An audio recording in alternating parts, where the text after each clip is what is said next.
बिहार में कल दूसरे चरण के लिए वोट डाले जाएंगे और तीसरे चरण के लिए प्रचार ने जोर पकड़ रखा है। मुख्यमंत्री नीतीश कुमार पिपरा विधानसभा क्षेत्र में चुनाव प्रचार किया और एनडीए के लिए वोट मांगा। नीतीश कुमार ने यहां कुसहा त्रासदी की चर्चा की और कहा कि बिहार को आपदा से बचाने के लिए सरकार के काफी काम किया है। अब कोसी के इलाके में ऐसी त्रासदी नहीं आती है। नेता कैसा हो था पहले भाई, विकास से लेना देना लोगों को नहीं था, कोई मतलब नहीं था, कितनी कठिनाई लोगों को थी। और हम लोगों को जब आप लोगों ने मौका दिया तो हर क्षेत्र में हम लोगों ने काम किया और आप सब लोगों को एक एक चीज के बारे में जानकारी मुझे बतलाने की जरूरत नहीं। और आप जान लीजिए, आपदा प्रबंधन के लिए भी जो हम लोगों ने काम किया, पहले लोग कुछ जानते ही नहीं थे कि आपदा क्या है, आपदा प्रबंधन क्या है। और जब आप जानते हैं कोसी त्रासदी आई थी और उसके पहले 2007 में 22 जिला प्रभावित हुआ था, 2.5 करोड़ की आबादी प्रभावित हुई थी। हम लोगों ने जो काम किया और कोसी की त्रासदी आई तो हमने कहा कि कोसी को और बेहतर बनाएंगे और उसके लिए जो हम सब लोगों ने प्रयास किया, काम किया। आरजेडी नेता तेजस्वी यादव ने दरभंगा के ऐतिहासिक राज मैदान में चुनावी सभा को संबोधित किया और आरजेडी प्रत्याशी अमरनाथ गामी के लिए वोट मांगा। तेजस्वी यादव ने यहां दरभंगा में पेपर मिल बंद होने समेत कई मुद्दों पर नीतीश सरकार को घेरा और मिथिला के लोगों को सिर्फ अंगूठा दिखाने का आरोप लगाया। दरभंगा के लोग, मुद्दे की बात होनी चाहिए। मुद्दा क्या है? पढ़ाई, कमाई, दवाई, सिंचाई, महंगाई। पढ़ाई, कमाई, दवाई, सिंचाई, महंगाई, ये असल मुद्दा है। बिहार में 15 साल से बिहार के मुख्यमंत्री नीतीश कुमार जी हैं। बताओ, इस सारा मिल सब बंद है, पेपर मिल, चीनी मिल, सारी चीजें बंद है। मिथिलांचल को क्या मिला? मिथिलांचल को केवल अंगूठा दिखाने का काम किया डबल इंजन की सरकार ने। कितने हाथ उठा के बताना कितने लोग बेरोजगार हो, इतनी बड़ी संख्या। इसलिए ये चुनाव के साथ साथ बेरोजगारी हटाओ आंदोलन भी है। और यहाँ के विधायक के करतूतों के बारे में तो हमसे मत पूछिए, आप सब चीज जानते हैं उनके बारे में।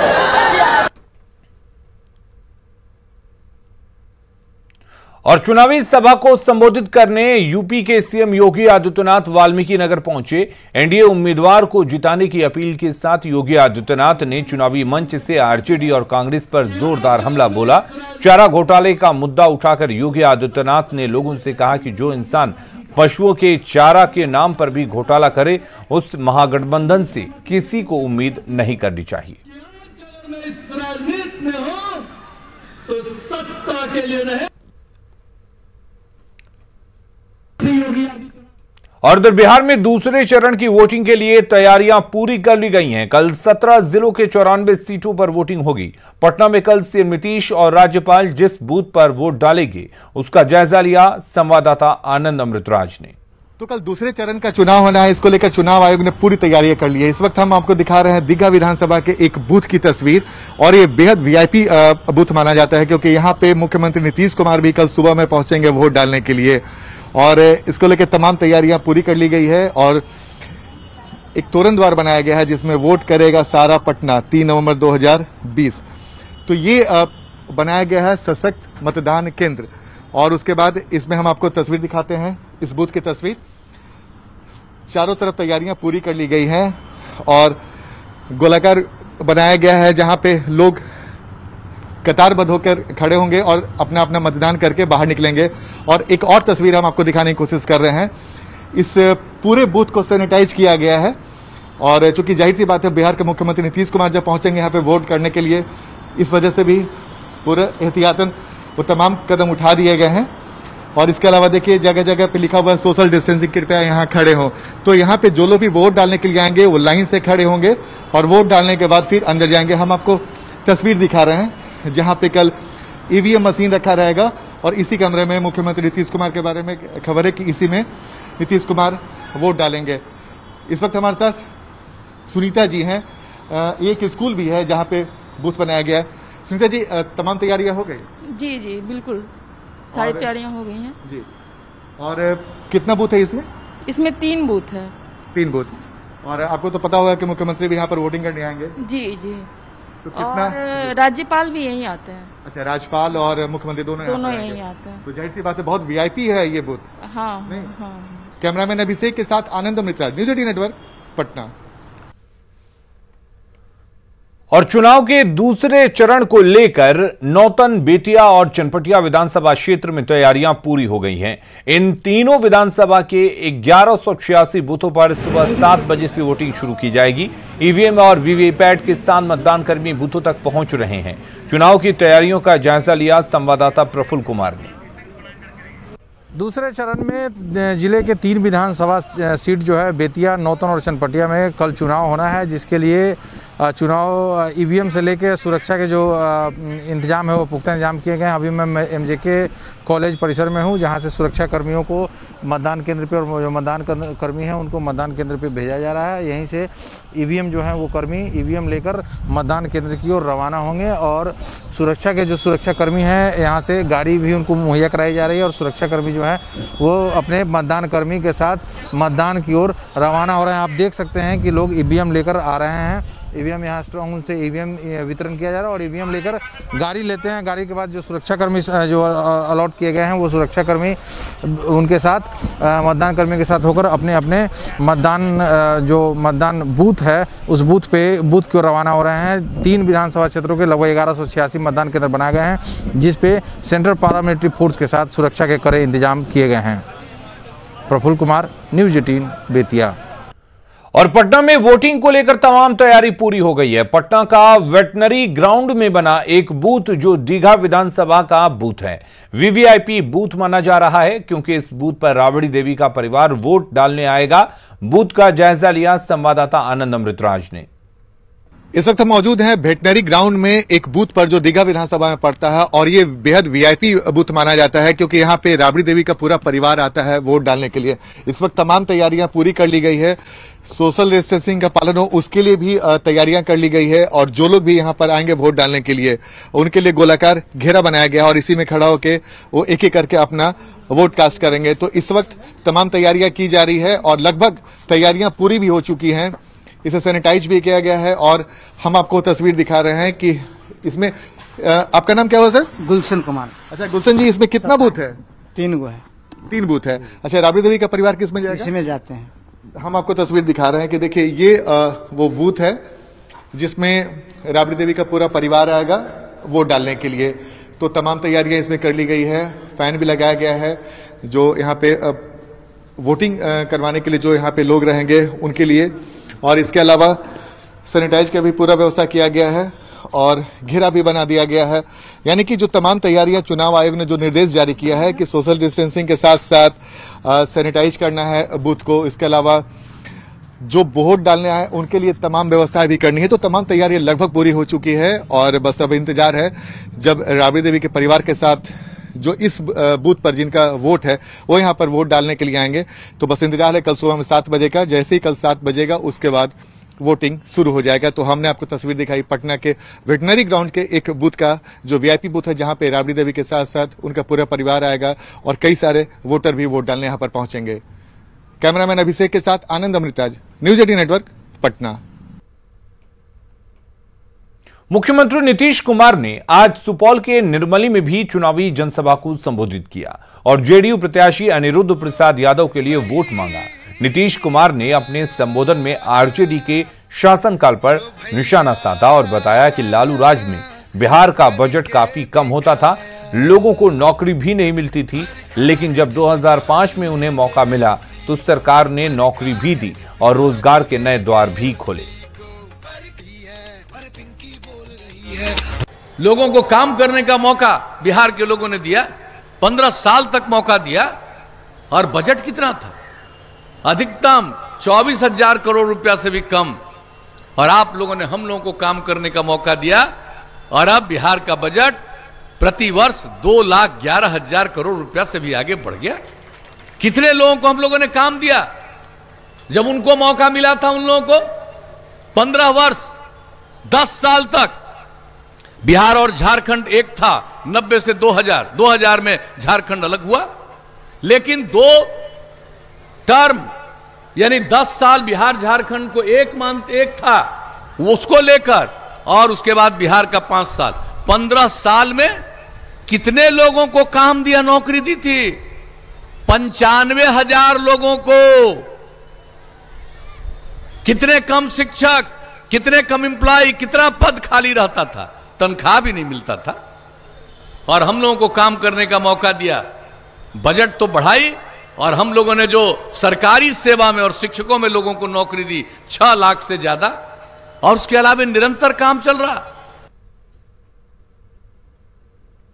जेडीयू ने आज फुलवरिया टू होटवा नाम से एक वेबसाइट जारी किया। इस वेबसाइट पर लालू और तेजस्वी की सभी संपत्ति, मुकदमे और आपराधिक मामलों की जानकारी है। वेबसाइट को जारी करते हुए जेडीयू नेता नीरज कुमार ने कहा कि नई पीढ़ी को पता चलना चाहिए कि लालू राज में क्या होता था।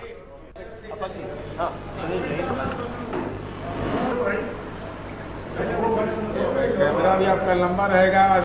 फुलवरिया से होटवार तक जो वेबसाइट है, इसकी क्या खासियत? यही खासियत है ना, उसमें अपराध गाथा है, उस समय कैसे लोग दहशत में जीते थे, उस समय भारतीय प्रशासनिक पदाधिकारी और कर्मियों के साथ, दरोगा के साथ, आम लोगों के साथ क्या होता था, नरसंहार होता था। लेकिन चूंकि यह तेजस्वी यादव के लिए महत्वपूर्ण है कि तेजस्वी यादव उसी रास्ते पर हैं कि बलात्कार के सजा याफ्ता को टिकट, उसके परिवार को टिकट दे दो, फरारी को सम्मानित करवाओ, बेऊर जेल में बैठा हुआ व्यक्ति उसको डायरेक्ट टिकट दो। तो ये सारा जो गुनाह है उसी रूप का है। तो नई पीढ़ी तो अवलोकन कर सके ना कि 420 का आरोपी पर वचन दे रहा है, असंपत्ति का वारिस ही है, परिवार का वारिस ही है, तो अपराध का वारिस कौन होगा? मैं सीधी अपील करता हूं हसनपुर और राघोपुर की महिला मतदाताओं से, इनका चरित्र देख लीजिए। महिला को किस तरह से अपमानित करते हैं ये तो इनके घर में ही शुरू हो गया ना। बड़े भाई ने किस तरह से अपनी पत्नी के साथ किया, ये तो घर में ही शुरू हुआ। और वो किस तरह से राधा का प्रसंग बता रहे हैं अपने छोटे भाई के लिए। महिला के बारे में इनकी मानसिकता क्या है? दल में कैसे लोग हैं, बलात्कारियों को टिकट देके उसके लिए पैरवी कर रहे हैं। तो क्या महिलाएं सुरक्षित रहेंगी? 98-99 का औरंगा बिल्ला कांड क्या पटना भूल जाता है? अगली खबर का रुख करते हैं। नालंदा जिले में मछली मारने के विवाद में एक युवक को जलाकर मार डाला गया। घटना हिलसा थाना क्षेत्र के पोसंडा मुसहरी टोले की है। मृतक का नाम संदीप कुमार उर्फ कारा मांझी है, जो अपने घर में सो रहा था। इस दौरान संतोष मांझी ने हाथ पैर बांधकर उसे जला दिया। हालांकि भागने के दौरान ग्रामीणों ने संतोष मांझी को पकड़ लिया और पुलिस के हवाले कर दिया।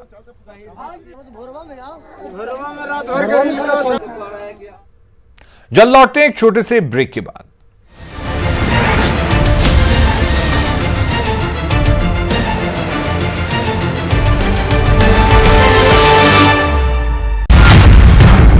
देश में 3 टियर सिस्टम है। मैं नहीं जानता कि जम्मू कश्मीर को मरहूम रखा गया। इस सिस्टम में हमारे पास बहुत सारे विकल्प हैं और संवैधानिक विकल्पों पर ही लोग जाएं तो बेहतर है कि बेगुनाह को छेड़ो मत और गुनहगार को छोड़ो मत। मैं समझता हूं यही हमारी नीति आगे भी चलने वाली है। पूरी मुस्तैदी से आतंकवाद को खत्म करने में जुटे हैं। मैं उम्मीद करता हूं दूर से जो लोग देखते हैं उन्हें नहीं समझ में आता है, जो लोग आकर देख रहे हैं उन्हें समझ में आ रहा है।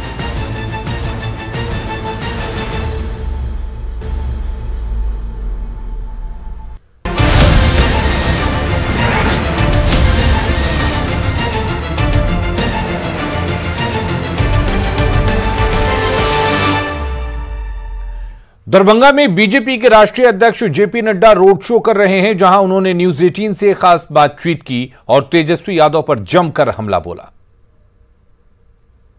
हम इस समय बिहार के दरभंगा में हैं, जहां पर बीजेपी के राष्ट्रीय अध्यक्ष JP Nadda ji road show कर रहे हैं। आप देख सकते हैं किस तरीके से लोगों की भीड़ है और चारों तरफ लोग फूल फेंककर स्वागत भी कर रहे हैं। नड्डा जी रैली भी लगातार कर रहे हैं, आप रोड शो भी कर रहे हैं, किस तरीके का माहौल दिखाई दे रहा है? क्योंकि सेकंड राउंड का मतदान सामने आ गया है। स्पष्ट रूप में भारतीय जनता पार्टी एनडीए को बिहार में नीतीश कुमार जी के नेतृत्व में 2/3 से ज्यादा मतों से भारतीय जनता पार्टी एनडीए को लोग बहुमत में ला रहे हैं।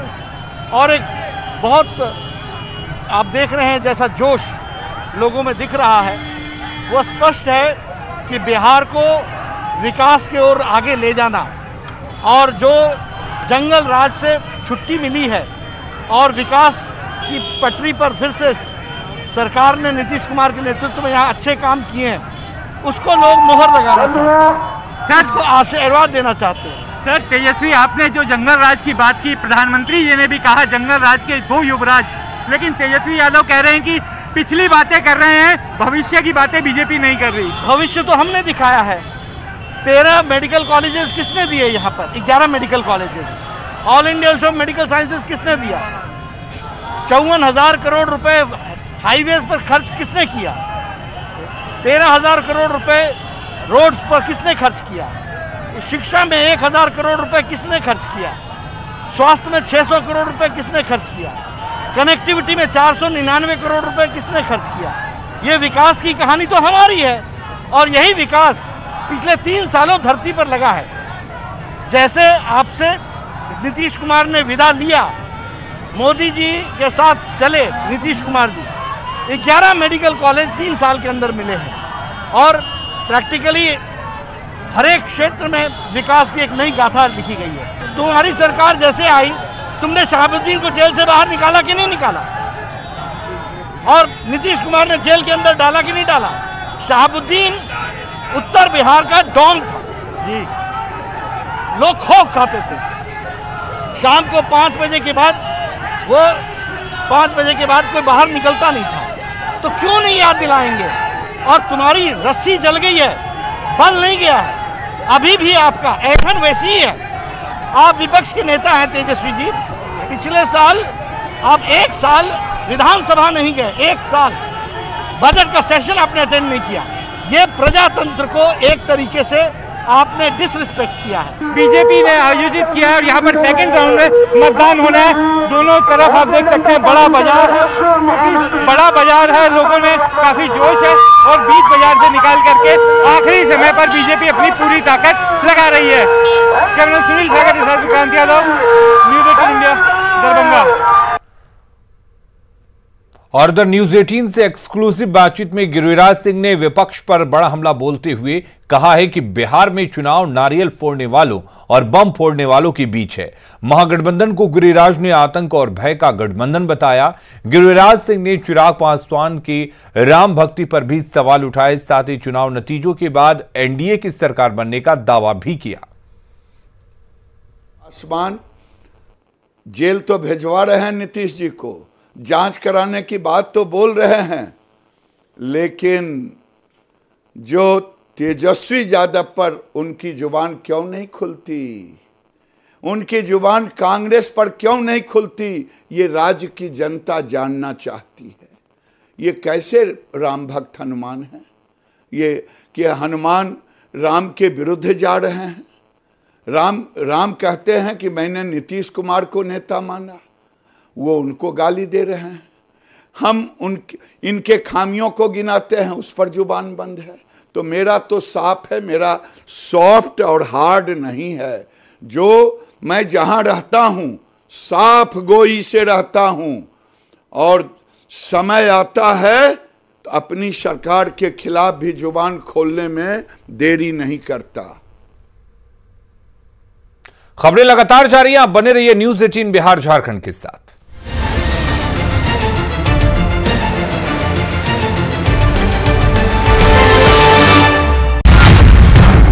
देश में 3 टियर सिस्टम है।